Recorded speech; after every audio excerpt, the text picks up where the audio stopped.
Dear student, good morning to you. Good morning to everybody. I think you are all okay at home and doing your studies regularly during coronavirus. So you will stay at home and be safe at home and read through online and through Facebook or messenger groups delivered lecture by our teachers, arranged by our schools and honorable head teacher in Nilphamari Government High School. So we are now teaching you every subject. So our today's topic is tenses.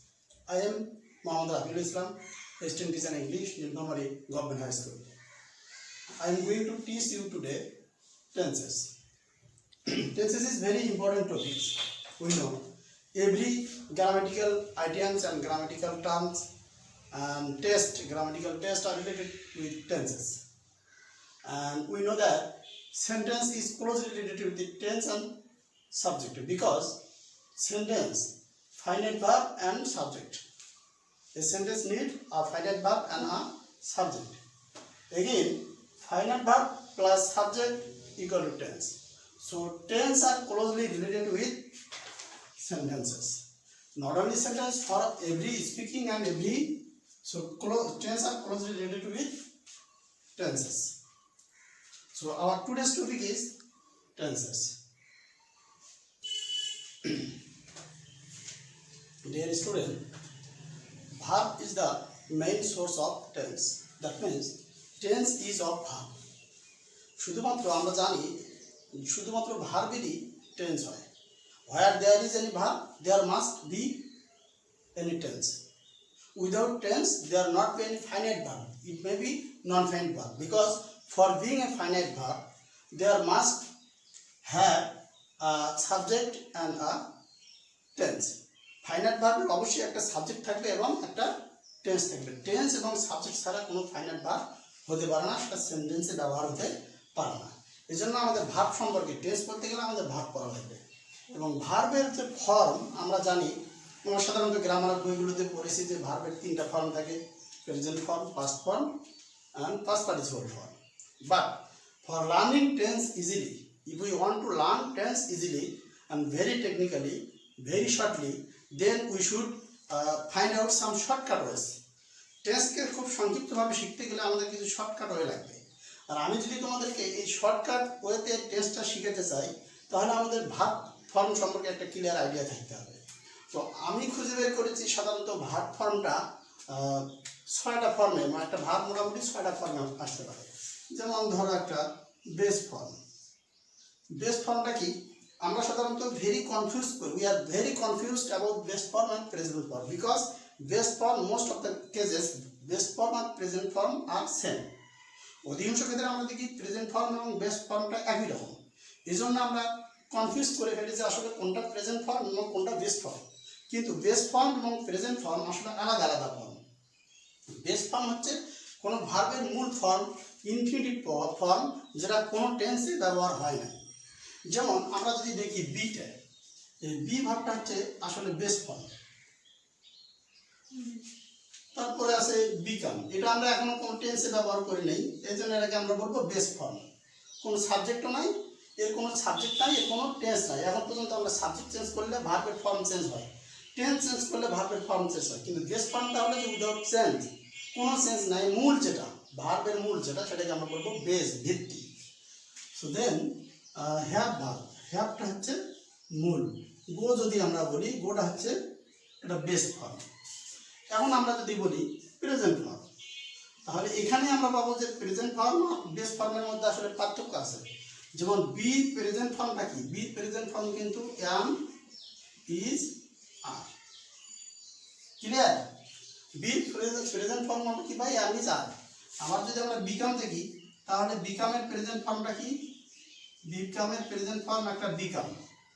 আবার যদি third person singular number আমরা ব্যবহার করি, তখন একটা present form পাই, তখন সাধারণত becomes হয়. বিকাম অথবা বিকামস হচ্ছে বি এর প্রেজেন্ট, বিকামের প্রেজেন্ট ফর্ম. হ্যাভের প্রেজেন্ট ফর্মটা কি? আমরা জানি হ্যাভ আসলে প্রেজেন্ট ফর্ম না, হ্যাভ হচ্ছে বেস ফর্ম.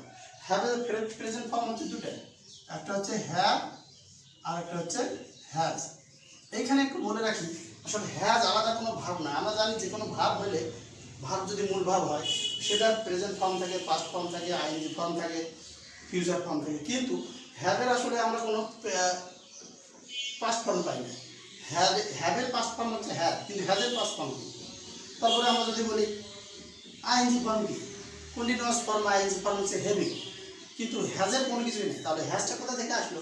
আসলে এখানে একটু আমি বলে নেই, এই হ্যাজটা আসলে হচ্ছে যে এই হ্যাভের শুধুমাত্র প্রেজেন্ট ফর্ম হচ্ছে থার্ড পারসন সিঙ্গুলার নাম্বারের ক্ষেত্রে হ্যাভ, অর্থাৎ হ্যাভের সঙ্গে যখন আমরা প্রেজেন্টের থার্ড পারসন সিঙ্গুলার নাম্বার যোগ করবো তখন হবে হ্যাভেস।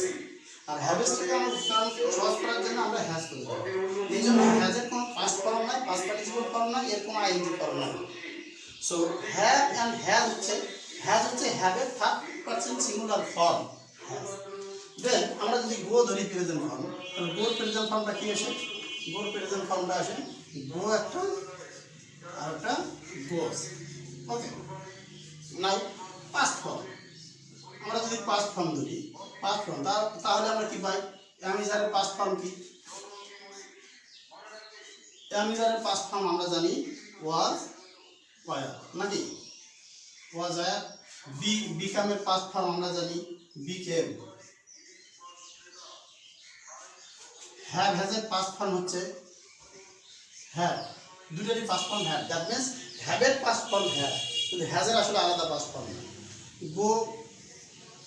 গোজের পাস্ট ফর্ম হচ্ছে ওয়েল।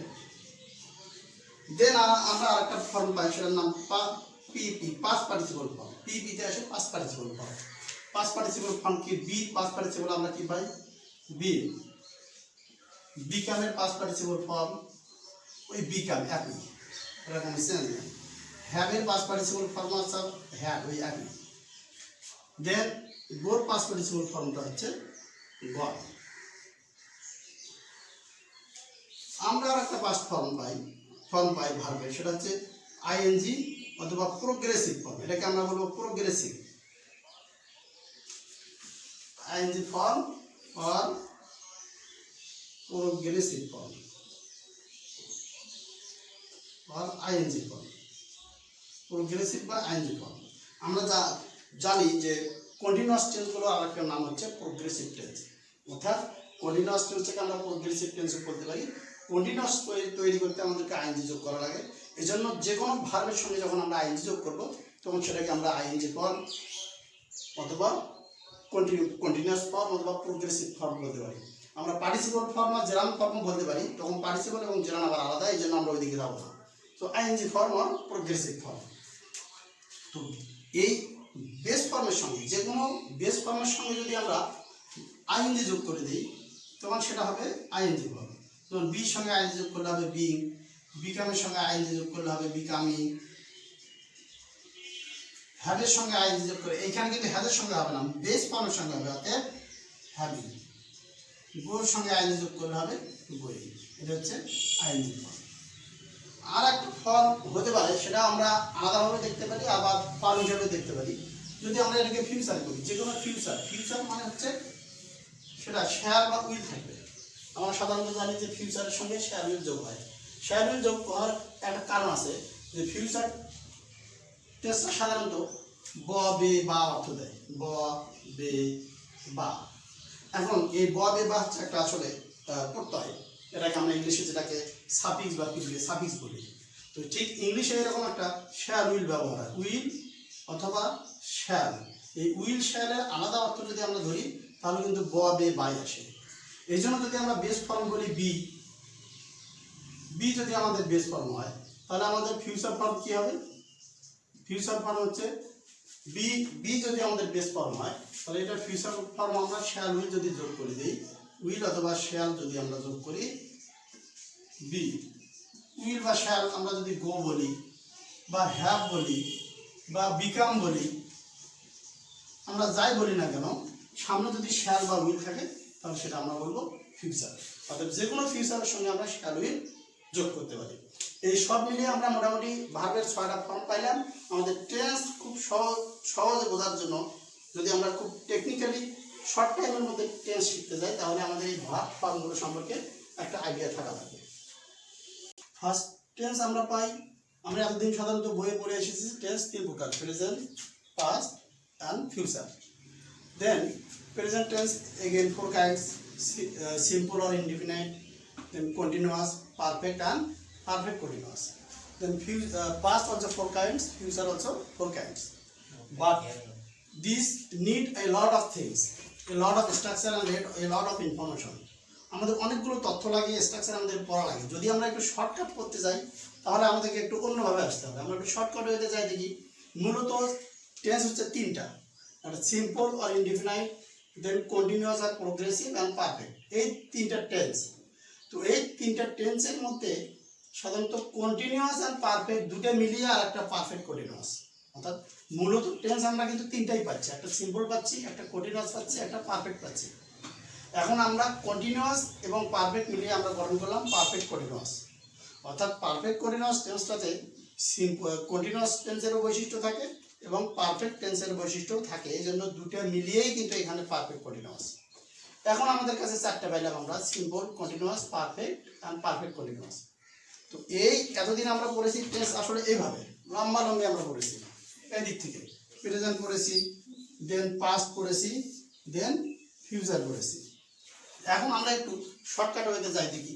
আমরা সিম্পল দিক দিয়ে শুরু করবো, সিম্পল পড়বো আর ইনডিফিনাইট পড়বো, দেন কন্টিনিউয়াস আর প্রোগ্রেসিভ পড়বো, দেন পারফেক্ট পড়বো, দেন পারফেক্ট কন্টিনিউয়াস পড়বো। এখনও কিন্তু আমাদের টেস্ট 12টাই হলো, সংখ্যা 12টা ঠিক আছে। এখন আমরা পাইলাম একটু অন্য ভাষায়। যদি আমরা বলি এই টেন্সটার নাম কি, আমি বলতে পারি এটা কন্টিনিউয়াস প্রেজেন্ট, প্রেজেন্ট কন্টিনিউয়াস আর প্রোগ্রেসিভ প্রেজেন্ট, অথবা প্রেজেন্ট প্রোগ্রেসিভ। এটাকে যদি আমি বলি এটা কি, এটাকে আমি বলতে পারি এটা পারফেক্ট পাস্ট অথবা পাস্ট পারফেক্ট। এটাকে যদি আমি বলি তাহলে কি হবে, এটা প্রেজেন্ট পারফেক্ট কন্টিনিউয়াস। এটাকে যদি আমি বলি তাহলে কি হবে, এটা প্রেজেন্ট সিম্পল আর প্রেজেন্ট ইনডিফিনাইট। এটাকে যদি আমি ধরি এটা কি হবে, এটা কন্টিনিউয়াস ফিউচার অথবা ফিউচার কন্টিনিউয়াস অথবা ফিউচার প্রোগ্রেসিভ, আমি দূরেই বলতে পারি। এটাকে যদি আমি ধরি তাহলে কি আসবে, এটা ফিউচার পারফেক্ট কন্টিনিউয়াস আর ফিউচার পারফেক্ট প্রোগ্রেসিভ, আমি দুটোই বলতে পারি। তারপরে যদি আমি এটাকে ধরি তখন কি আসবে, ওই সিম্পল পাস্ট অথবা পাস্ট সিম্পল, পাস্ট ইনডিফিনাইট, আমি যেটাই বলি। অর্থাৎ আমি টেন্সটাকে এদিক থেকে ধরে এইদিকে নিয়ে আসতে পারি অথবা এদিক থেকে ওইদিকে নিয়ে আসতে পারি, যেদিকেই নিয়ে আসি রেজাল্ট কিন্তু একই, কিন্তু আমাদের শর্টটা মাথায় রাখতে হবে। যেমন এটার নাম কি হচ্ছে, এটার নাম হচ্ছে সিম্পল ফিউচার, এটার নাম হচ্ছে প্রেজেন্ট পারফেক্ট, এটার নাম হচ্ছে পাস্ট কন্টিনিউয়াস আর পাস্ট প্রোগ্রেসিভ, এটার নাম হচ্ছে পাস্ট ফিউচার পারফেক্ট কন্টিনিউয়াস আর পারফেক্ট প্রোগ্রেসিভ। এখন আমরা একটু টেন্সগুলো মাথায় রাখার জন্য আমরা একটু এলোমেলোভাবে শিখি। যদি আমরা এইখান থেকে এখানে নিয়ে আসি, এইখান থেকে আমি যদি এইখানে নিয়ে আসি তাহলে কি পাইলাম, ওইখানে পাইলাম। এইটার নাম কি দাঁড়ালো, এটার নাম দাঁড়ালো ফিউচার সিম্পল অথবা সিম্পল ফিউচার। এটাকে আমি বলতে পারি কন্টিনিউয়াস প্রোগ্রেসিভ আর পাস্ট প্রোগ্রেসিভ অথবা পাস্ট কন্টিনিউয়াস অথবা কন্টিনিউয়াস পাস্ট। এটাকে আমি বলতে পারি যে প্রেজেন্ট পারফেক্ট কন্টিনিউয়াস। যদি আমি এই দিক দিয়ে ধরি, এই দিক দিয়ে নিলাম, এই জায়গায় আসলো, এইখান থেকে আবার এই জায়গায় নিলাম, তাহলে কি কি কাজ করলাম আমি, ফিউচার পারফেক্ট কন্টিনিউয়াস, দেন এটাকে আমি বলবো পারফেক্ট পাস্ট, দেন এটাকে বলবো কন্টিনিউয়াস প্রেজেন্ট, এটা হচ্ছে পাস্ট সিম্পল। আমি যদি একটু এই দিক থেকে নিয়ে আসি, এই দিক থেকে যদি এখানে নিয়ে আসি তাহলে কি দাঁড়ালো, তো একই রকম দাঁড়ালো। এটা হচ্ছে পাস্ট কন্টিনিউয়াস, ফিউচার কন্টিনিউয়াস, এটা হচ্ছে পাস্ট পারফেক্ট। অর্থাৎ এই ছকটা আমাদের মাথায় মোটামুটি থাকতে হবে, ঠিক আছে।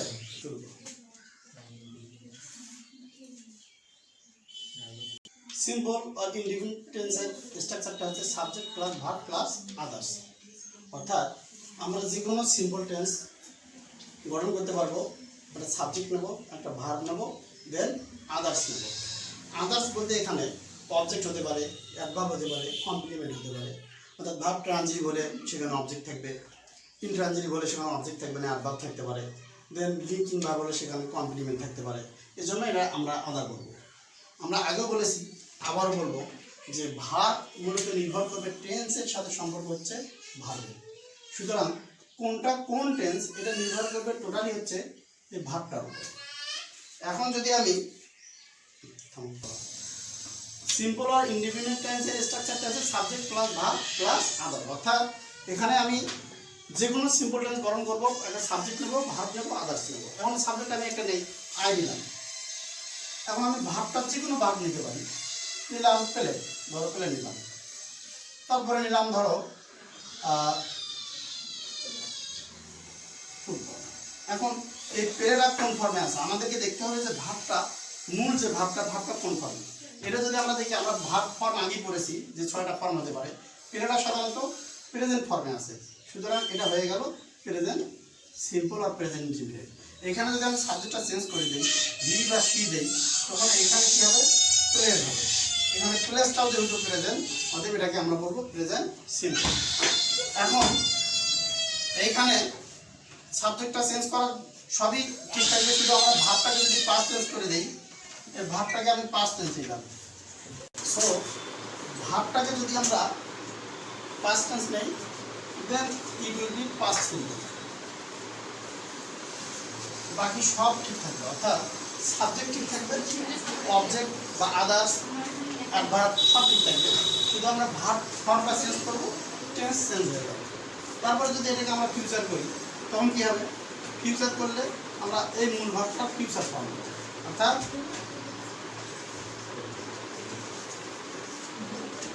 এটা যেহেতু ফিউচার ফর্ম, তাহলে এটা আমাদের ফিউচার হয়ে যাবে। ওকে, আর ফিউচার তিনটা ব্যাপার। ঠিক আছে, dear student, we have already learn simple tense, simple present, simple past and simple future. So now continuous tense. Continuous tense এর গঠন হচ্ছে সাবজেক্ট থাকবে প্লাস বি ভার্ব থাকবে প্লাস ভার্বের সঙ্গে আইএনজি দেন আদার্স।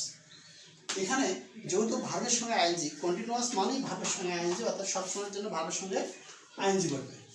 এখন এইখানে টেন্স প্রেজেন্ট হবে না পাস্ট হবে নাকি ফিউচার হবে, এটা নির্ভর করবে বি ভার্বটার উপরে। অর্থাৎ এখানে গেটিভ যেহেতু আছে, হেল্পার আছে, আমরা বলতে পারি যে হেল্পারের দায়িত্ব এখন টেন্সের পরিবর্তনটা। তো আমি যদি এখানে সাবজেক্টটা নেই, একটা সাবজেক্ট নিলাম ধরো আই, দেন এখানে ভার্বের সঙ্গে আমি ওই ভার্বটা নিয়ে নিলাম, তাহলে আমাদের বুঝতে সুবিধা হবে প্লে। দেন এখন এইখানে বি ভার্বের কোন ফর্ম আসবে, আমি যদি বি ভার্বের প্রেজেন্ট ফর্ম নেই, তাহলে সাধারণত আমরা জানি আইয়ের সঙ্গে অ্যাম, ইউ, দে এগুলোর সঙ্গে আর, হি, সি এগুলোর সঙ্গে ই, তো আইয়ের সঙ্গে অ্যাম বসে। যেহেতু অ্যামটা প্রেজেন্ট, অতএব আমি এটা ধরবো প্রেজেন্ট কন্টিনিউয়াস। দেন আমি যদি এখন পাস্ট কন্টিনিউয়াস করতে চাই, তাহলে সব ঠিক থাকবে, এদিকে কোনো পরিবর্তন নাই, শুধু আমি এই বি ভার্বটাকে পাস্ট করে দিলাম, ওয়াজ, ওয়াজটা পাস্ট মানে পাস্ট কন্টিনিউয়াস। আমি যদি ফিউচার করি, তাহলে শুধুমাত্র আমাকে এইটা চেঞ্জ করতে হবে, অর্থাৎ এইখানে আমি এই বি ফিউচার ফর্ম কি, আমি জানি be future form shall be, শুধুমাত্র বি ফিউচার ফর্ম করে দিলে আমাদের ফিউচার কন্টিনিউয়াস টেন্স হবে। সো কন্টিনিউয়াসের গঠন যদি আমাদের ঠিক থাকে, শুধুমাত্র আমরা কি করব, এইখানে একটু খেয়াল করো, বি ভার্বের পরিবর্তন হয়েছে, be verb present form present continuous, be verb past form past continuous, be verb future form future continuous. এখানে মূল ভাবের সঙ্গে আইএনজি অলওয়েজ কনস্ট্যান্ট এটা থাকবে, কন্টিনিউয়াস মানেই মূল ভাবের সঙ্গে আইএনজি, অবজেক্ট আদার্স অ্যাডভার্ব যা থাকে এখানে সব ঠিক থাকবে। সো এইখানে যদি আমরা ভার্বটার পরিবর্তনটা করি, ভার্বের ফর্মের পরিবর্তন করি, দেন আমাদের টেন্সের পরিবর্তন হয়ে যাবে। এখন আমরা তিনটা সিম্পল এবং তিনটা কন্টিনিউয়াস, এই 6টা টেন্স শিখলাম। পারফেক্ট টেন্সটা শিখি। পারফেক্ট টেন্সের গঠন হচ্ছে সাবজেক্ট থাকবে, এখানে অক্সিলারি ভার্ব হ্যাভ থাকবে। আমরা কন্টিনিউয়াসে পেয়েছি অক্সিলারি ভার্ব বি। কোন টেন্সে কোন অক্সিলারি ভার্ব ব্যবহার হয়, কোন টেন্সে ভার্বের ফর্ম কি হয়, এই দুটো জিনিস আমাদের মাথায় ভালো করে রাখতে হবে।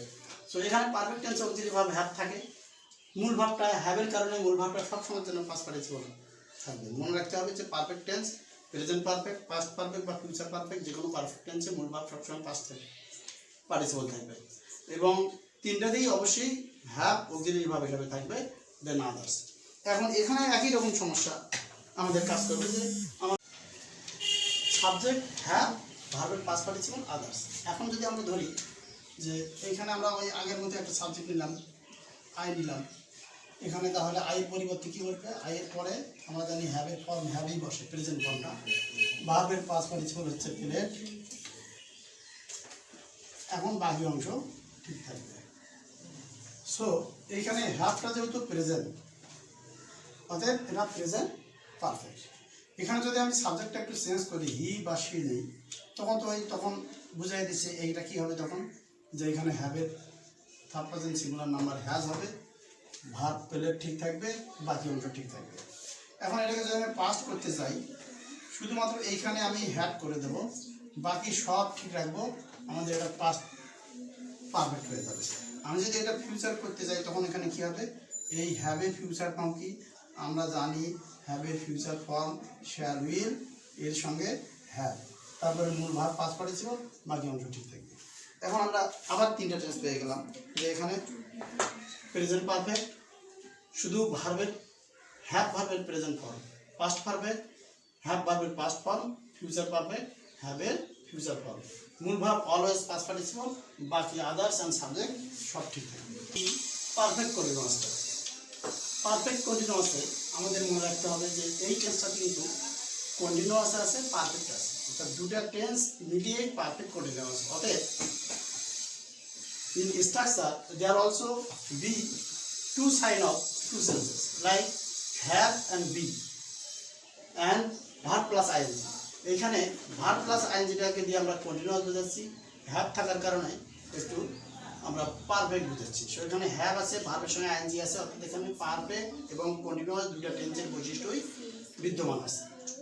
এই জায়গায় একটু ঝামেলা আছে, ঝামেলাটা হলো যে দেখা যাচ্ছে যে হ্যাভের পরে ভার্বের আইএনজি বসে, তো হ্যাভের পরে ভার্বের আসলে আইএনজি বসার কথা না, পাস্ট পার্টিসিপল বসার কথা। এই আবার যদি হ্যাভটাকে আমরা না নিই তখন পারফেক্টটা বৈশিষ্ট্য থাকে না, আমরা যদি আইএনজি না নিই তখন কন্টিনিউয়াসের বৈশিষ্ট্য থাকে না। এই দুটাকে ব্যালেন্স করার জন্য আমাদেরকে কী করতে হয়েছে, মাঝখানে বি ভাবটাকে নিতে হয়েছে, এবং এই বি ভাবটা এখানে কী হয়েছে, এই হ্যাভের কারণে বি আর বি থাকেনি, বিটা তখন চেঞ্জ হয়ে গেছে। কীরকম চেঞ্জ হয়ে গেছে, বি পাস্ট পার্টিসিপল হয়ে বিন হয়ে গেছে। ঠিক আছে, এখন হ্যাভের যে সত্য ভার্বের পরে মূল ভাব পাস্ট পার্টিসিপল